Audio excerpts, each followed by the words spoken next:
Hello everyone, this is Govind sir. Welcome back to lecture number 17, continuation of 4th chapter Magnetic Effect of Electric Current.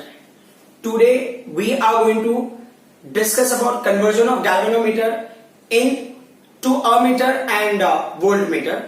So ये हमारा last topic है इस chapter का, तो ये chapter हमारा यहाँ पे खत्म होगा, बट कुछ न्यूमेरिकल्स मुझे अभी कराने हैं, तो उसके लिए मैं एक और दो क्लास और लूंगा. ठीक है.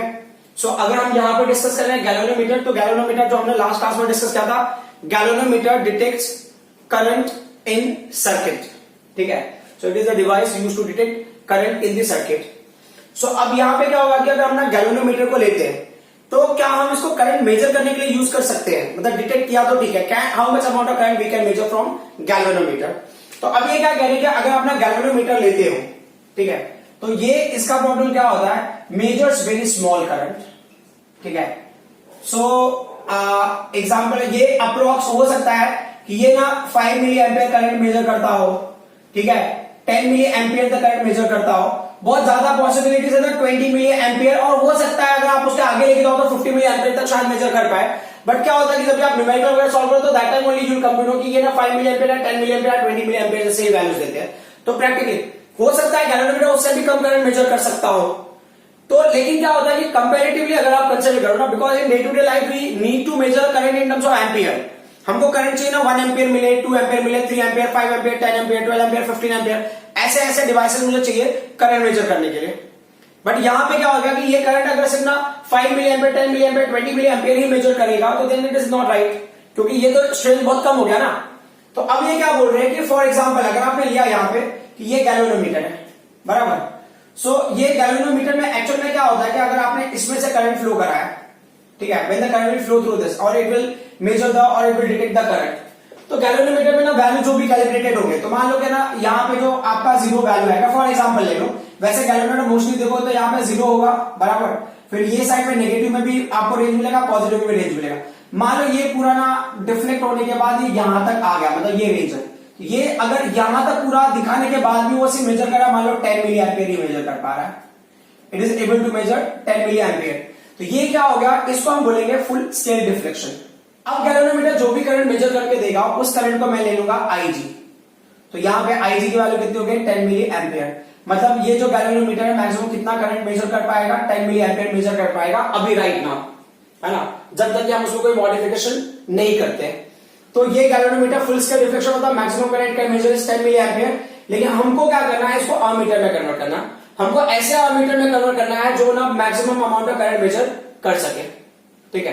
तो अब प्रॉब्लम क्या होता है कि what are we finding, what are the difficulties while we are converting galvanometer in terms of ammeter.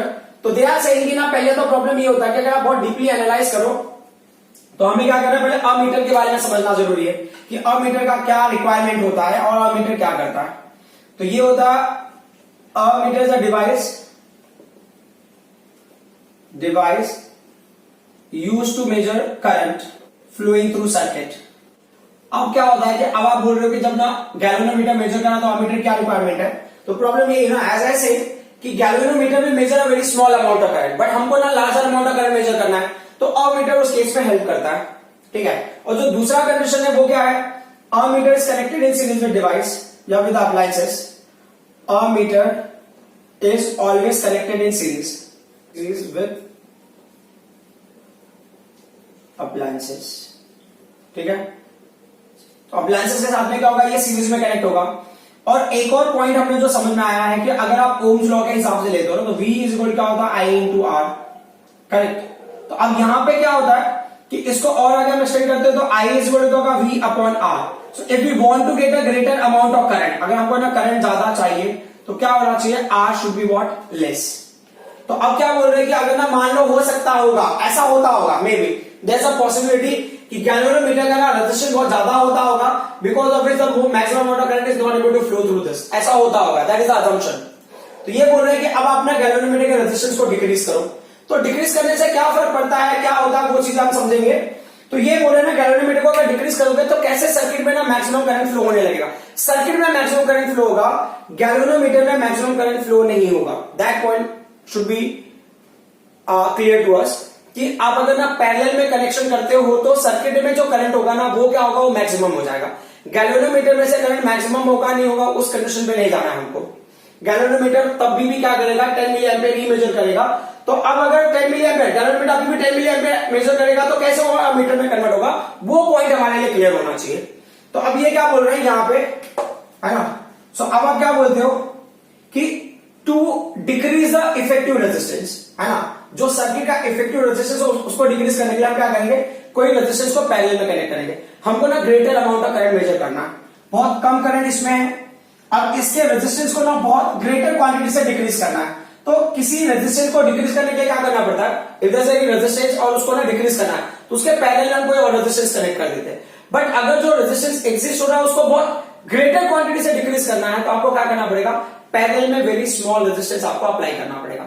Very small resistance को हम बोलते हैं shunt resistance. Very small resistance मतलब shunt resistance connected in parallel. Very small resistance जो होगा वो shunt resistance होगा। ठीक है, ये क्लियर होगा कि रेजिस्टेंस हमारा क्या होगा, इफेक्टिव रेजिस्टेंस शुड डिक्रीज, है ना। सो आपको क्या बताना है, टू इंक्रीज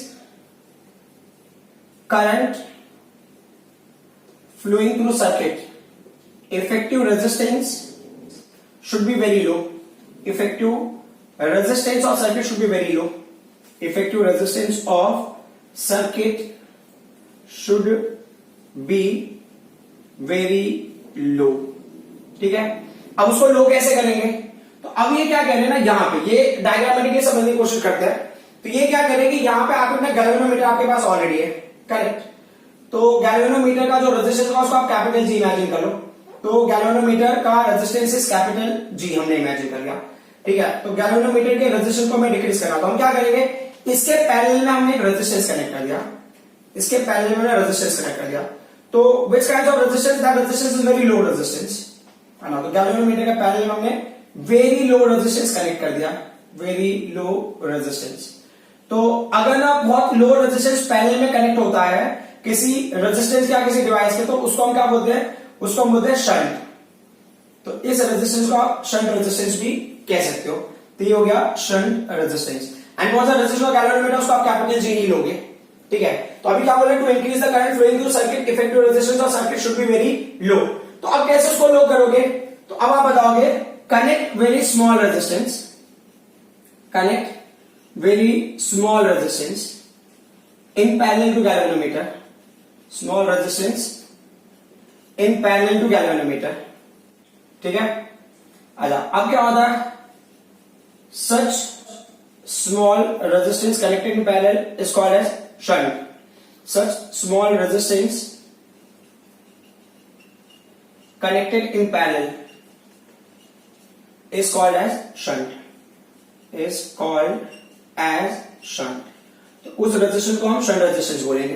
ठीक है, तो ये पूरे पार्ट में हमने जो स्टोरी समझी वो ये है कि गैल्वेनोमीटर बहुत कम करंट मेजर कर रहा है, we want to convert it in terms of ammeter so that it can measure greater amount of current. तो हमें क्या करना है कि ग्रेटर करंट तभी मिलेगा जब effective resistance of circuit will be very लो।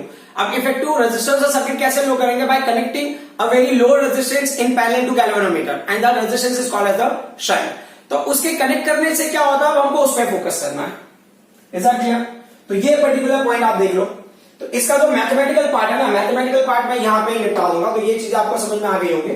ठीक है, तो ये पॉइंट को मैं अभी रब कर देता हूं। तो जो गैल्वेनोमीटर ना स्टार्टिंग में जो डिफ्लेक्शन दिखाता था for the full scale deflection, वो कौन सी वैल्यू थी, वो आईजी की वैल्यू थी।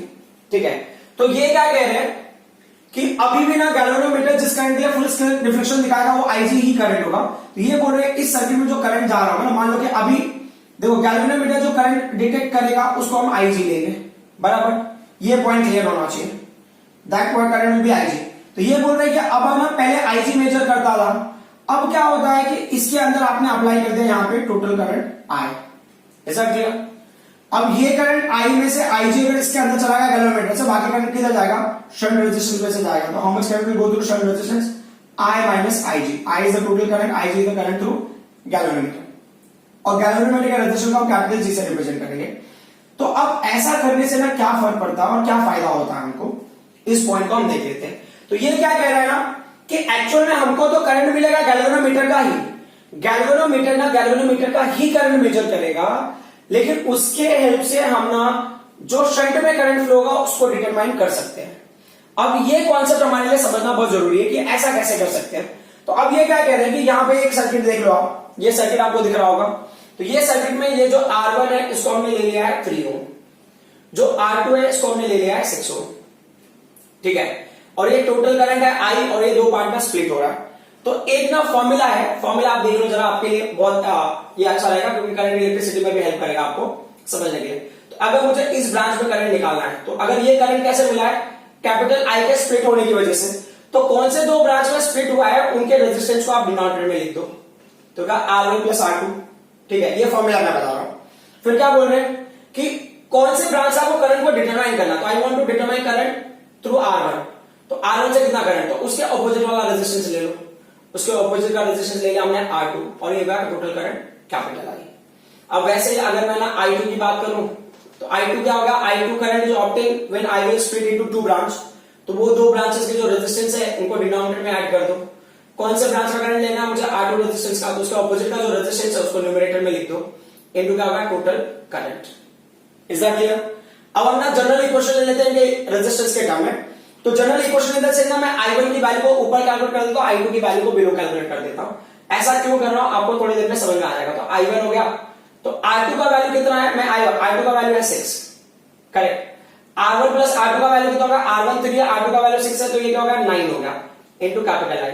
कैंसिलेशन के बाद 3 से कैंसिल करोगे तो होगा 3 2 जा एंड 3 3 जा, तो क्या होगा 2/3I मिला हमको।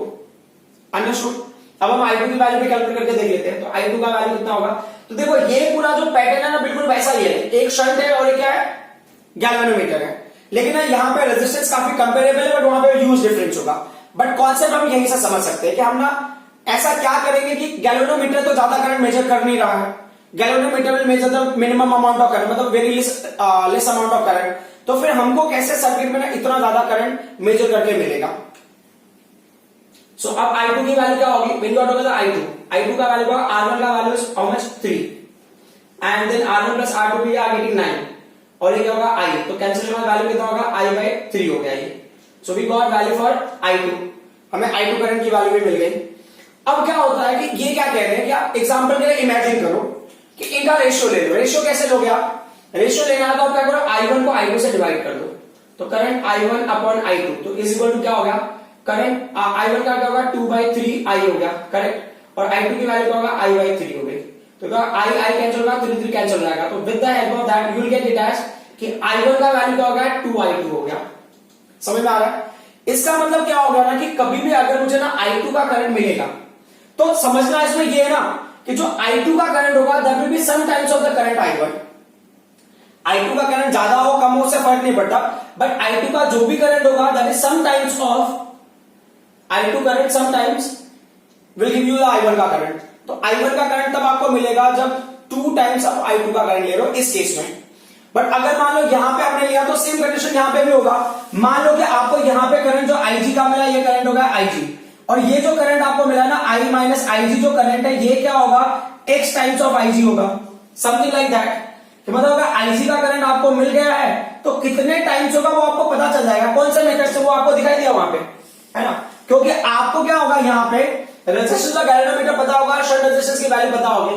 अगर आपको गैल्वेनोमीटर के अंदर करंट निकालना है तो शंट वाली वैल्यू पुट कर दोगे तो ये टोटल करंट आपको पता ही होगा कि कितना आपने फ्लो कराया है, तो उसके अकॉर्डिंगली आपको आइडिया मिल जाएगा।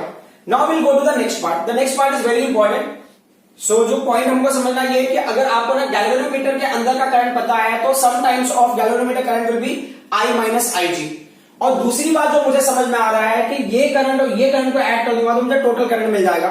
तो होता क्या है ना वो चीजों को देखते हैं कि प्रैक्टिकली ना वो कैसे मेजर करता है उस पर फोकस करते हैं। तो ये क्या कह रहा है कि ये मेजर क्या I2 का करंट। तो अब हमने क्या इमेजिन किया कि मान लो कि अगर टोटल करंट की वैल्यू है 9 एम्पियर, मान लो कि अगर टोटल करंट की वैल्यू है 9 एम्पियर, तो अगर ये टोटल करंट 9 एम्पियर का 2/3 हो गया, ये I का वैल्यू ये 9 ले लिया हमने, तो कैंसिल के बाद वैल्यू कितना होगा यहाँ पे, ये आपको मिला ये 3 होगा ना, 2 3 6 एम्पियर, तो I1 की वैल्यू 6 एम्पियर होगी। Similarly when you are calculating I2 का वैल्यू, तो I2 का वैल्यू क्या होगा ये 9/3, तो ये कैंसिल कितना हो गया, ये हो गया 3 एम्पियर। तो अब अगर रूल के हिसाब से यहाँ पे देखना चाहते हो तो I2 का वैल्यू अगर मुझे पता चल गया ना तो 2 into 3 ये कितना हो गया 6 एम्पियर। तो देखो I2 का वैल्यू पता है तो I1 की वैल्यू मैंने मेजर कर ली यहाँ पे, करेक्ट। अब इसी चीज को हम एक और पैटर्न में ले लेते हैं कि मान लो ये वैल्यू को मैंने चेंज किया, चेंज करके क्या किया मैंने, अब ये है ना टोटल करंट का वैल्यू मान लो 18 है, तो ये 2/3 है इंटू क्या है 18 है, कैंसिल क्या होगा 3 6 18, तो ये कितना एम्पियर होगा, ये होगा 12 एम्पियर। दो कंडीशन में ले रहा हूं, तो I1 की वैल्यू क्या है, फर्स्ट कंडीशन में 6 एम्पियर, सेकंड कंडीशन में 12 एम्पियर। अब यहां पे ना अगर आप कैलकुलेट करोगे तो यहां पे I2 की वैल्यू आपको मिलेगी 6 एम्पियर, आप कैलकुलेट करके देख लेना, यहां पे 18 तो 3 6 18 तो 6 एम्पियर मिल गया। तो अब वो हिसाब से होगा कि यहाँ पे 2 इंटू 6 आप पुट करोगे ना, 2 इंटू 6 तो आपको कितना मिलेगा 12 मिलेगा। अब हम आ जाते हैं टोटल करंट पे। टोटल करंट का क्राइटेरिया क्या है, टोटल करंट है I1 plus I2, got it. I1 current की वैल्यू क्या है 2I2 है, तो अब ये होगा 2I2 प्लस I2, ये क्या हो गया 3I2। तो अब ना जो हमने कंसीडर करना वो क्या है कि जो मेरा I2 है ना, मैं ऐसा अज्यूम करके चला, यहां पे तो 6 ओम है, यहां पे 6 ओम है, बट मेरा अजम्पशन है कि ये जो I2 है ना, I2 ही वो रेजिस्टेंस है जो गैल्वेनोमीटर वाला है, I2 इज द गैल्वेनोमीटर का थिंग। तो मुझे क्या है ना गैल्वेनोमीटर वाले का इंफॉर्मेशन मिल रहा है, क्योंकि मेरा गैल्वेनोमीटर उस करंट को मेजर कर पा रहा है। तो गैल्वेनोमीटर ने मुझे क्या बताया कि गैल्वेनोमीटर ने बताया मुझे कि ये करंट कितना फ्लो रहा है इसके अंदर से, तो यहां पे मैंने एक डिवाइस कनेक्ट कर दिया जो ना करंट को मेजर कर रहा है, वो सिर्फ ना इसके करंट को मेजर कर रहा है। मतलब वैसे ही हो गया कि सिर्फ गैल्वेनोमीटर ना अपने अंदर जो करंट फ्लो रहा है उसको मेजर करेगा। और एक और पॉइंट जो आपको समझना है कि गैल्वेनोमीटर अपने मन से कोई भी करंट फ्लो नहीं करा लेगा, it will allow the current with respect to the ratios, जो उनका रेशियो का होगा। जैसे कि अभी देखो यहां पे कि ये 6 एम्पियर है, तो यहां पे क्या है 3 एम्पियर है, ये 12 एम्पियर है तो क्या है 6 एम्पियर है। अब इसका मतलब नहीं कि ना I2 को जो मन में आ रहा पहले वो करंट ले ले, उसके बाद ऐसा कभी नहीं होना चाहिए कि गैल्वेनोमीटर इज लाइक ना कि भाई मेरे को 10 मिली एम्पियर करंट ही चाहिए, तो काम करो 10 मिली एम्पियर करंट मुझे दे दो, उसके बाद के करंट को तुम यूज कर लो, ठीक है, वैसा नहीं। मतलब ना वो क्या होगा रेशियो में, प्रोपोर्शन के हिसाब से वो चीजें डिस्ट्रीब्यूट होंगी। बट क्या होता है कि जब हम कैलकुलेशन करेंगे तो हम ना IG को कौन सा वैल्यू लेंगे जो एक्चुअल होगा, समझ में आ रहा है, जो मेजर करेगा ना फ्लो होने के टाइम पे जो करंट हमको दिखेगा वो मेजरमेंट में हमको दिखेगा नहीं, उसको हम ना किस तरह से टोटल करंट में कन्वर्ट करेंगे, हम वही पार्ट समझने की कोशिश कर रहे हैं। तो ये क्या बोल रहा है कि अभी I2 की वैल्यू आपको मिले, तो आप अजम्पशन के लिए ले लो कि चलो ठीक है मैंने अज्यूम कर लिया कि I2 का वैल्यू कितना है 3 एम्पियर है, बराबर। तो जब I2 का वैल्यू 3 एम्पियर है तो टोटल करंट कितना होगा, टोटल करंट होगा 9 एम्पियर। अब अगर इमेजिन कर लो कि अगर I2 का वैल्यू हमको मेजर करके कितना मिला है 6 एम्पियर, तो जो I का वैल्यू होगा कितना हो जाएगा 18 एम्पियर, समझ में आ रहा है। तो अब इसको ना प्रैक्टिकली कैसे काम करता है डिवाइस वो देख लो आप। तो ये क्या कह रहे हैं कि जैसे अभी यहां पे आपने लिया तो ये पूरा सर्किट वैसे ही रहेगा, मान लो ये वो डिवाइस है जो ना करंट मेजर कर रहा है, ये I2 वाला डिवाइस है, इट्स I2 का डिवाइस, मतलब ये गैल्वेनोमीटर के सिमिलर है, उस हिसाब से इमेजिन कर लो। तो अब ये क्या कह रहे हैं कि आपने I की वैल्यू कैलकुलेट की, I का वैल्यू का 3I2 है और I2 का ही करंट आप मेजर कर सकते हो। तो वैसे ही करंट जो IG का होगा ना, IG का करंट आपने मेजर कर लिया, तो IG का कितना टाइम्स कैपिटल I होगा वो भी आपको पता चल जाएगा। आपको पता चलेगा ना IG is how many times for this, मतलब this current is how many times of IG, वो आपको पता चल जाएगा यहाँ पे। तो सिमिलरली आपको पता चल जाएगा कि कैपिटल IG का कितना टाइम्स वो भी पता चल जाएगा। तो उस रिलेशन के बेसिस पे क्या करेंगे हम, तो ये क्या बोल रहे हैं कि आप ना जो एक्चुअल कैलिब्रेशन है, तो एक्चुअल कैलिब्रेशन में क्या हो गया, मान लो कि यहाँ पे इस तरह से मेजर करा, ये वैल्यू 0 है, ठीक है, यहाँ पे जो वैल्यू है ये 1 है, यहाँ पे वैल्यू 2 है, ये वैल्यू क्या है 3 है, ये वैल्यू 4 है, ये वैल्यू 5 है, ठीक है, बहुत छोटा छोटा लिख रहा हूं, आई होप कि समझ में आ जा रहा होगा। 7 है, ये 8 है, फिर ये क्या है 9 है, ठीक है, और मान लो यहाँ पे 10 हो गया, तो कैलिब्रेशन आगे पीछे हो गया। अब ऐसे ले लो, है ना। तो अब क्या होता है कि जो मेरा डिवाइस है ना I2 ने क्या किया, I2 ने करंट मेजर किया 3 एम्पियर का, लेकिन सर्किट में जो हमने करंट अप्लाई किया वो कितना है, अगर आप 3 एम्पियर के हिसाब से देखो ना, 3 एम्पियर का, तो 3 इंटू 3 कितना हो गया, ये 9 एम्पियर।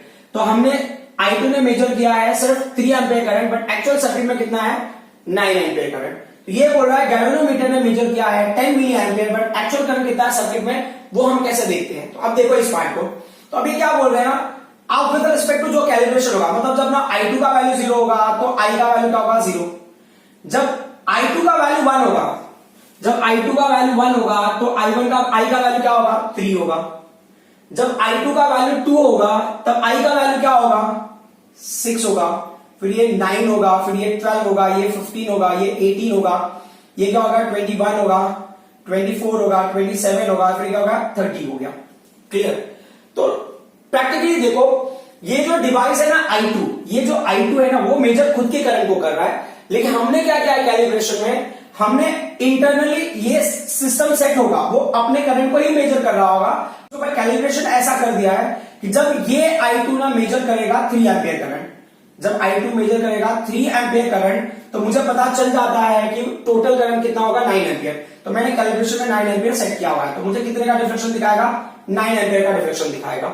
और हम क्या बताते हैं, हम ऐसा लोगों को बताते हैं कि ये जो अभी मेजर कर रहा है ना, कौन सा करंट मेजर करेगा, ये आई की वैल्यू मेजर करेगा, क्योंकि ना ये सारे जो कंपोनेंट्स वो क्या होंगे, हिडन होंगे, ये सारे कंपोनेंट्स हिडन होंगे, हमको दिखाई नहीं दे रहा होगा।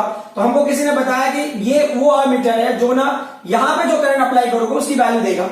तो यहां पे मैंने करंट अप्लाई किया 9 एम्पियर, ये कितना 3 एम्पियर दे रहा है। तो एक्चुअल में क्या होता है कि ये 3 एम्पियर ही मेजर करता है, बट कैलिब्रेशन में मैंने क्या कर दिया, इस तरीके से। कैसे कैलिब्रेशन किया, इस पैटर्न में कैलिब्रेशन ऐसे कर दिया है कि वो 3 एम्पियर I2 के अंदर मेजर होता है, बट ना हमको प्रैक्टिकली दिखाता है 9 एम्पियर।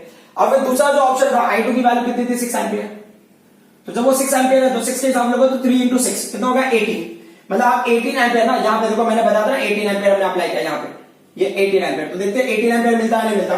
तो I2 6 एम्पियर है, तो ये जब I2 6 एम्पियर पे इंडिकेट करेगा, तो जो हमने कैलिब्रेशन किया वो कितना है, 18 है। समझ में आ रहा है। तो ये एक्चुअल में उतना करंट मेजर नहीं करता है, हम उसको कैलिब्रेट करते हैं।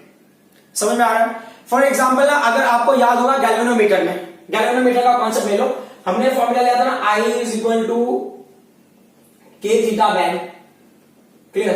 तो उसमें क्या था कि ये होता है यहां पे, मान लो ना उन्होंने ऐसा कंसिडर किया है कि मतलब ये आपने डिवाइस बनाया गैल्वेनोमीटर, तो ये बोल रहे हैं कि ना यहाँ पे ये 0 डिग्री है, ये मान लो 10 डिग्री है, ये कितना है 20 डिग्री है, ये कितना है 30 डिग्री है, ये कितना है 40 डिग्री, समथिंग लाइक दैट। यहां से ओरिजिन से लेकर ऐसे 90 जैसा हो गया है, हाँ वैसे लेंगे तो बहुत गड़बड़ हो जाएगा। चलो ठीक है 90 डिग्री एक्चुअल कैलिब्रेशन के हिसाब से ले लेते हैं, ये 90 हो गया। यहाँ पे अराउंड है ये 10 है, और ये 15 है, ये 30 है, समथिंग लाइक दैट, जो भी लेना आपको। अब क्या बोलते हैं कि अगर मान लो ना यहाँ पे 15 डिग्री दिखा रहा है, तो 15 डिग्री पे मुझे मिल रहा है ना, समझो कि 1.5 एम्पियर मिला, तो मैंने क्या किया, यहाँ पे 1.5 एम्पियर लिया। 30 डिग्री पे मुझे क्या, तो मैंने यहाँ पे 3 एम्पियर लिख दिया। 90 डिग्री पे क्या हुआ, मुझे 9 एम्पियर लिख दिया। तो क्या होता है कि एक्चुअल में जो ये होता है ना, ये एंगल को जब ये दिखाएगा, तो उस एंगल पे हमने क्या किया, वो पर्टिकुलर करंट का वैल्यू लिख दिया है। तो मतलब 30 डिग्री जब था तो 3 एम्पियर बताएगा, 40 डिग्री है तो क्या होगा 4 एम्पियर बताएगा, 50 डिग्री है तो 5 एम्पियर बताएगा, समथिंग लाइक दैट। तो हम क्या करते हैं ना, मोस्टली जो डिवाइसेस होते हैं ना, एक्चुअल करंट को मेजर नहीं कर रहा, वो क्या कर रहा है, हम उसको कैलिब्रेट कर रहे हैं, जिससे ना हम रेशियो इस टाइप में फाइंड आउट कर रहे हैं कि मतलब अगर इतना वैल्यू होगा तो इतना ही होना चाहिए, मतलब इस करंट पे इतना एंगल हो रहा है, इस करंट पे इतना एंगल हो रहा है, तो हम क्या कर रहे हैं, उसको कैलिब्रेट करके फाइंड आउट कर रहे हैं। समझ में आनी बात। तो अब हम आ जाते हैं गैल्वेनोमीटर वाले पार्ट में, क्योंकि हमें मेन अभी डेरिवेशन भी तो करना है। जो डेरिवेशन है इसका ना, ये इतना कॉम्प्लिकेटेड है, दैट इज वेरी सिंपल। ये सिर्फ कॉन्सेप्ट था कि हम कैसे यूज करते हैं। तो अब ये क्या कह रहा है कि जो पार्ट हमने अभी तक समझा था कि जो IG के अंदर करंट फ्लो हो रहा है ना, जो IG में करंट फ्लो हो रहा है, तो एक बार IG में करंट फ्लो हो रहा है तो आप बता सकते हो ना कि किसी पर्टिकुलर नंबर ऑफ टाइम्स इससे रिलेटेड नहीं होगा, IG is the x times of this, तो इसके अंदर कितना करंट फ्लो रहा है वो आपको पता चल जाएगा, दोनों का ऐड करके यहाँ पे पता चल जाएगा, बराबर। तो अब ये क्या बोल रहे हैं कि जब मैं 10 मिली एम्पियर करंट फ्लो हो रहा है, तो कितने टाइम इससे लिंक्ड है, उसके हिसाब से हमने स्केल में क्या कर दिया, कैलिब्रेशन कर दिया। तो ये क्या करता है, अगर ये 10 मिली एम्पियर तो मे बी यहाँ पे 1 एम्पियर फ्लो रहा होगा, तो क्या होगा, एक्चुअल में वो स्केल में 10 मिली एम्पियर ही मेजर कर रहा है, बट हमने क्या किया, कैलकुलेट करके उसको 1 एम्पियर कर दिया। समझ में आ रहा है। और दूसरा क्या होता है कि ये रेजिस्टेंस पैरेलल में कनेक्ट करने से क्या होता है कि जो करंट फ्लो का रेंज होता है वो बढ़ जाता है। रेंज क्यों बढ़ जाता है, 0, क्योंकि मैक्सिमम करंट ना, ये रेजिस्टेंस बहुत लो होती है, इतना लो होता है कि it can accept a greater amount of current. तो क्या होता है कि इसमें से बहुत कम प्रोपोर्शन में जाएगा और इसमें क्या ग्रेटर प्रोपोर्शन में जाएगा। सो और जो IG जो करंट एक्सेप्ट करेगा वो इसके रेशियो के हिसाब से एक्सेप्ट करेगा। Is that clear. बट जब हम कैलकुलेशन करेंगे ना, जब हम कैलकुलेशन करेंगे तो कैलकुलेशन के टाइम पे हम IG की वो वैल्यू लेंगे जब ना शंट कनेक्टेड नहीं था। जब ना शंट कनेक्टेड है उस टाइम पे IG कितना करंट मेजर करता है वो हम कभी कंसिडर करते ही नहीं है। How much current will flow through galvanometer when galvanometer is connected to shunt, वो करंट की हमें कोई रिक्वायरमेंट है ही नहीं, हमको कोई इंफॉर्मेशन नहीं होता है। हमको इंफॉर्मेशन होता है कि जब वो शंट में नहीं कनेक्टेड था उस टाइम पे कितना करंट मेजर करता था। ठीक है, अब हम क्या करते हैं, न्यूमेरिकल सॉल्व करते हैं। तो न्यूमेरिकल सोल्यूशन में क्या होगा कि न्यूमेरिकल का मतलब ये इसका डेरिवेशन करते हैं। तो ये क्या कह रहे हैं कि अगर ना हम तो उसी कॉन्सेप्ट के हिसाब से जाएंगे कि मान लो इसके अंदर जो करंट जा रहा होगा हम तो एक्चुअल करंट ही मान के चलेंगे। तो ये क्या होगा ना, ये पैरेलल में कनेक्टेड है, तो पैरेलल में क्या होगा कि इनका पोटेंशियल डिफरेंस क्या होगा, सेम होगा। तो मतलब potential difference across galvanometer and potential difference across shunt. तो गैल्वेनोमीटर में कितना करंट जा रहा है, आईजी करंट जा रहा है, उसका रेजिस्टेंस क्या कैपिटल जी है। What is the current through shunt, उसकी वैल्यू क्या आई माइनस आईजी है, करेक्ट। और उसके रेजिस्टेंस का वैल्यू क्या होगा, एस हो गया। तो हमें क्या करना है, हमें शंट की वैल्यू निकालनी है। तो शंट की वैल्यू क्या हो जाएगा, ये आई जी इंटू कैपिटल जी अपॉन क्या होगा, ये आई माइनस क्या हो गया, आई जी हो गया। क्लियर। तो अगर मुझे ना पहले कितना करंट फुल स्केल डिफ्लेक्शन में कितना गैल्वेनोमीटर की वैल्यू, तो वो पता होगा, और बाद में मुझे कितने पे कन्वर्ट करना है उसको वो पता होगा, और गैल्वेनोमीटर रेजिस्टेंस पता होगा, तो मैं बता सकता हूं कितना शंट रेजिस्टेंस होगा, so that I can convert this galvanometer into ammeter. Is that clear. अब एक और होता है इफेक्टिव रेजिस्टेंस, कैसे डिटरमाइन करोगे, how you determine effective resistance. तो इफेक्टिव रेजिस्टेंस का बहुत सिंपल सा क्राइटेरिया है R effective, 1 upon R effective, क्योंकि पैरेलल में ना, तो क्या 1 upon resistance of galvanometer plus shunt resistance. तो एल से मिल लिया हमने, तो क्या होगा जी इंटू एस, और ऊपर क्या होगा जी प्लस एस हो गया। ठीक है, तो आर इफेक्टिव की वैल्यू क्या होगी, therefore the effective resistance is what, G into S upon G plus S। मतलब गैल्वेनोमीटर का रेजिस्टेंस आपको पता होगा, शंट का वैल्यू पता होगा, तो आप क्या करोगे गैल्वेनोमीटर और उसको डिवाइड कर दोगे गैल्वेनोमीटर प्लस शंट के रेजिस्टेंस से। तो आपको क्या मिल जाएगा, इफेक्टिव रेजिस्टेंस ऑफ अमीटर, जो नया न्यूली कंस्ट्रक्टेड अमीटर मिला है उसका वैल्यू आपको मिल जाएगा। ठीक है, तो आई होप कि ये चीज आपको समझ में आई होंगी। It's not that complicated. Formula आपको याद रखना है, because this formula is going to help you in getting shunt का वैल्यू। Is that clear. अब हम आ जाते हैं conversion of galvanometer into voltmeter. Now the next topic is the conversion of galvanometer into voltmeter. तो voltmeter का काम क्या होता है, मेजर्स पोटेंशियल डिफरेंस। ठीक है, ये पोटेंशियल डिफरेंस को मेजर करता है। और दूसरा जो पॉइंट है, voltmeter is always connected in parallel. So voltmeter is always connected in parallel to appliances. Connected in parallel to appliances. ठीक है। सो अगर ये पैरेलल में कनेक्टेड होता है तो दूसरा कंडीशन क्या होता है कि ये जो होता है वोल्टमीटर है ना, वोल्टमीटर का पोटेंशियल डिफरेंस मेजर कर रहा है। तो जो हमको पता है ना, V इज इक्वल टू क्या होता है, आई इंटू आर, ओम्स लॉ के हिसाब से। तो ये क्या बोल रहा है कि V जो होगा वो प्रोपोर्शनल टू R होगा। तो to measure the greater amount of potential difference what should happen, so effective जो रेजिस्टेंस होगा that should be very high. So the effective resistance of circuit should be very high. Effective resistance of circuit should be very high. Effective resistance of circuit should be very high। ठीक है। सो अब इसके resistance को high कैसे करोगे, how are you going to increase the resistance. तो resistance increase करने का बहुत सिंपल सा टास्क है कि जो गैल्वेनोमीटर है उसके साथ में क्या करोगे, आप सीरीज में रेजिस्टेंस को कनेक्ट कर दोगे। तो हाई रेजिस्टेंस को आप सीरीज में कनेक्ट कर दोगे तो ऑटोमेटिकली उसकी वैल्यू हाई हो जाएगी। तो ये होगा आपने आर को कनेक्ट कर दिया सीरीज में विद गैल्वेनोमीटर। तो अब यहां बता दोगे, आप मेंशन कर सकते हो connect high resistance in series with galvanometer, high resistance capital R in series with galvanometer।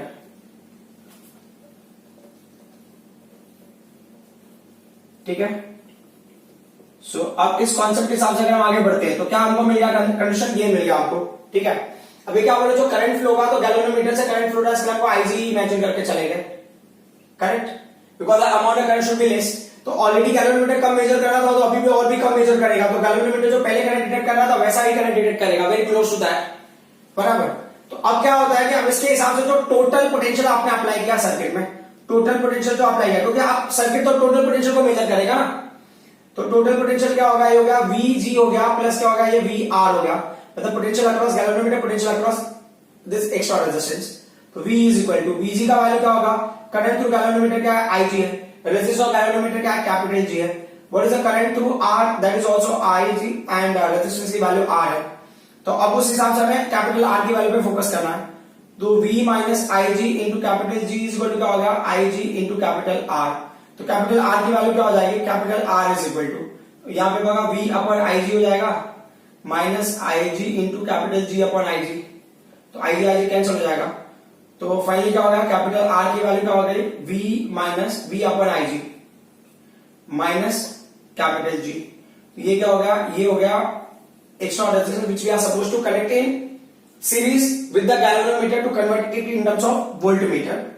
तो अब ये क्या कह रहे हैं कि अगर इसका इफेक्टिव रेजिस्टेंस निकालना है तो what is the effective resistance, तो जो आर इफेक्टिव रेजिस्टेंस होगा वो क्या होगा, resistance of galvanometer plus extra resistance, correct. तो ये वैल्यूज आपको मिल जाएगी। तो यहां पे क्या होगा, यहां पे क्या बोल रहे हैं, पहले ना गैल्वेनोमीटर कितना करंट मेजर करता था फुल स्केल रिफ्लेक्शन में, वो आपको पता होना चाहिए, गैल्वेनोमीटर का रेजिस्टेंस पता होना चाहिए। नाउ कितने वोल्ट तक आप अपना पोटेंशियल डिफरेंस मेजर करना चाहते हो, then you can get this capital R का value. So this much resistance will be connected in series to galvanometer to convert it in terms of voltmeter of that particular range. So ये जो चीजें मैंने बताई है वो आपको समझ में आई होंगी, ये चीजें इतनी कॉम्प्लिकेटेड नहीं है and it was the last topic of this chapter. Next class में हम इसके ऊपर बेस्ड न्यूमेरिकल करेंगे and will try to do other numericals also. Thank you very much.